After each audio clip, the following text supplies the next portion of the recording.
See the world through my eyes, a universe so vast as to be immeasurable, incomprehensible even to your greatest minds. MMORPGs dominate the online market these days, but it wasn't always like that.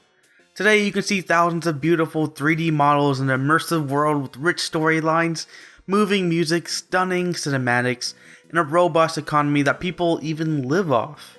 But what was it like back in the day? Well, we'll explore that and so much more. But first, what even is an MMORPG? For starters, it stands for Massively Multiplayer Online Role-Playing Game. Keep in mind the term is rather fast and loose these days. For example, massive is hard to quantify. Just how many players does a game need to have to be massive? 10? 100? 1,000? 100,000? Millions? Tens of millions? Also, role-playing could be any number of things, really. I suppose the only concrete qualifier is to be online and have multiple people interacting. Typically, MMORPGs have you, the player, assume the role of a character you created and or customized to interact with other player-made characters. Common features include a persistent game environment, meaning it's virtually similar or evolving but recognizable every time you return. A form of progression, usually through leveling up of stats or gear, social interaction like typing in the chat box or through emotes, system architecture, group memberships like guilds, and general character customization like changing gear all the way down to how they look and how they act. Commonly seen themes are, but not limited to, traditional fantasy with roots in Dungeons and Dragons, science fiction, crime, sword and sorcery, comic books, horror, anime, and just about anything else you can think of. The primary goal of a player participating in this genre is typically through character development and is shown through experience points, leveling up, inventory, gold, or simply a score. Combat monsters, complete quests, collect resources, or just chatting with people. But why do all this? A bit of psychology behind it all.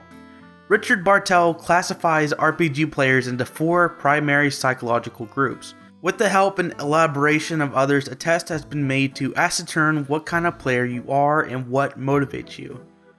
They are immersion, the act of role-playing, competition, the pursuit of a high score, or just general domination of other players like in PvP, cooperation, so you like to play with other people and accomplish usually difficult tasks, and the final motivator is achievement. For example, the completion of quests and or maxing out of stats and gear. Subconsciously through playing, many players have found their emotional range broadened upon role-playing, which can include playing as another gender.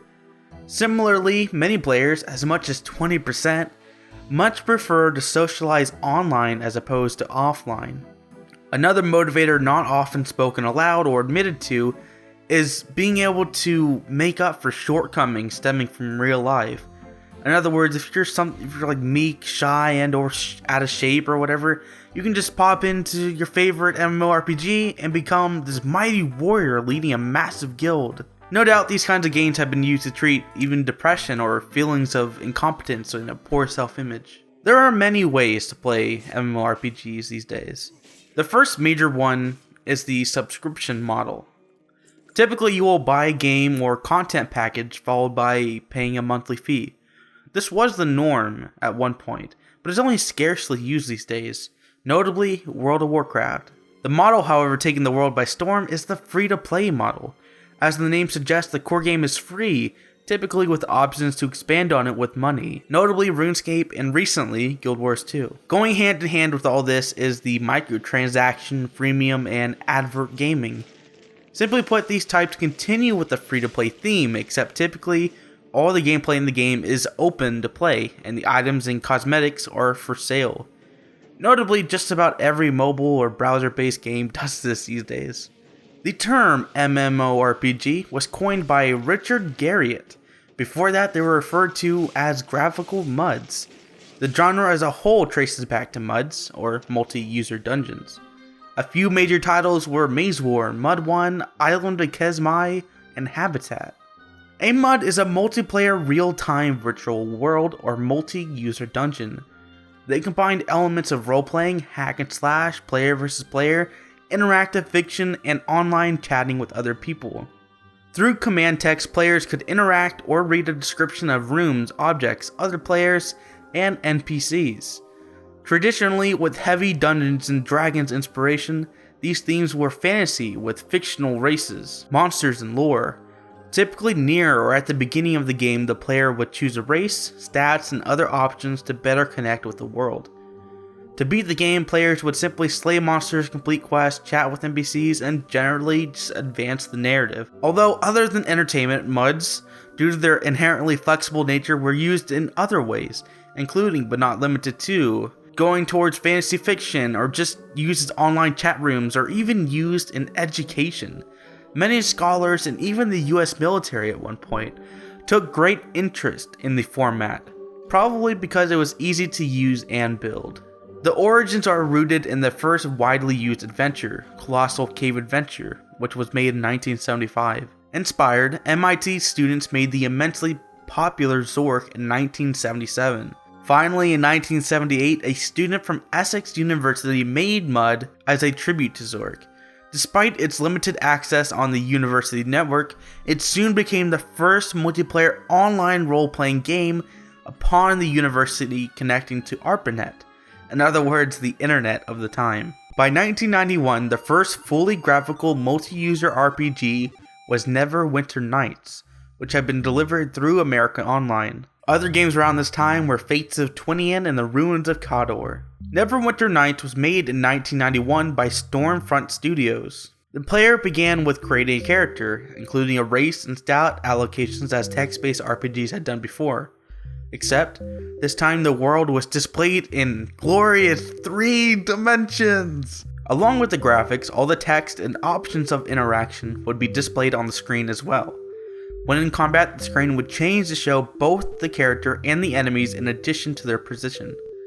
The reason the graphics of the time were so limited were to compensate for the 300 bits per second. And that's not megabits, mind you, just regular old bits. Over the course of its lifespan, it had attained quite some popularity, primarily due to the active player guilds of over 115,000 players. In June 1997, the game had unfortunately been shut down, and the rights soon sold to BioWare to make the remake in 2002. But that wasn't enough to catapult the genre where it is today. Not until 1995 were NSFNet restrictions lifted, allowing game devs to reach a larger audience. Finally, such hallmarks and marvelous technical achievements did come to fruition. Games like EverQuest and Ultima Online hit the market after the pioneers Realm Online and Meridian 59. Ultima Online, one of the most popular and longest running MMORPGs, right up there next to World of Warcraft. It was released in September of 1997 by Origin Systems. AO was the first multiplayer online game to achieve a truly massive audience, boasting numbers like 100,000 by its first 6 months of release, and rising to a 250,000 peak. Origin Systems sought to be a significant improvement over the previous titles of a similar genre. Thus, alongside making a character with traditional features like race and class, the player was treated to housing, skill-based progression, crafting, a player-driven economy, and unrestricted PvP. In the following years, the popularity died down, as did the interest from the original company. Then, EA picked it up and kept it going even to this day. Since then, tens of millions of players, and maybe even hundreds of millions, have played an MMORPG at some time or another. Many players started in Ultima Online, and then the next generation would experience RuneScape, or MMO giant Blizzard's title World of Warcraft. In the 2000s, we saw fantastic titles like MapleStory and Guild Wars, Final Fantasy XI, and numerous other popular meta properties like Lord of the Rings Online and Star Trek Online. Few fun facts about World of Warcraft. Did you know it's actually the 4th in a series of real-time strategy games by Blizzard? In June 2015, there were over 5.5 million subscribers, achieving the world record status. Shortly before this, World of Warcraft had made over $10 billion, making it the single highest grossing video game of all time. In addition to the colorful, cartoony fantasy world of Azeroth and company, WoW takes themes from many different genres like science fiction, horror, steampunk, and many more. Making such amazing games does not come easy, however. By 2003, development costs ballooned into the tens of millions of dollars. Many different skills were required for the work, such as 3D modeling, 2D art, animation, user interface design, client-server engineering, database architecture, and network infrastructure. 3D games require an engine, shaders, physics simulators, and many other assets are typically converted from concept art into models, textures, and cinematics. Also required is expertise in network protocols, security, database design, the ability to handle a large number of connections, a system in place to prevent cheating, being able to apply, change bug fixes, and the ability to save content without interrupting the gameplay. But it doesn't stop there. You need hundreds if not thousands of servers. Failing any of these back-end processes could nuke a game's reputation before even the player started playing. All of this, of course, is in addition to game devs knowing the fundamentals of game design, world building, story dialogue, writing, lore, game mechanics, and generally, what makes a game fun. And this doesn't even begin to scratch the surface and include outside of a game development like advertising, promotions, customer support, game moderators, hosting, public relations, publishing, and etc. The process for creating a full-fledged MMORPG is among the most difficult and most expensive. Even more difficult is to make a profit. Many developers get into this business because they love the genre and want to do it, not for the money. Sure, you hear about the World of Warcraft's millions of subscribers, but most others would be fortunate to even have that many people hear about the game, much less actually spend money on it. So why are there so many these days, you might wonder? After all, browser mobile-based MMORPGs are seeing a massive resurgence these days. Beats me. Also becoming more and more common is console-based or browser or mobile-based games like Phantasy Star Online, Destiny, or Fairy Tail Online. A common trend for the latter is the emergence of autopath and daily rewards to keep a player on the grind treadmill. These games are typically very cheaply made and often accompanied with a licensing deal. In addition, they also heavily push social media like Facebook to get you to ping your friends and family to jump in on the fun. They are made in HTML or Flash and requires no download, but at the cost of having the constant nagging of microtransactions. From the humble beginnings in text-based adventures to beautiful, massive living worlds, MMORPGs have left their mark in history in a big way and will continue to do so for generations to come.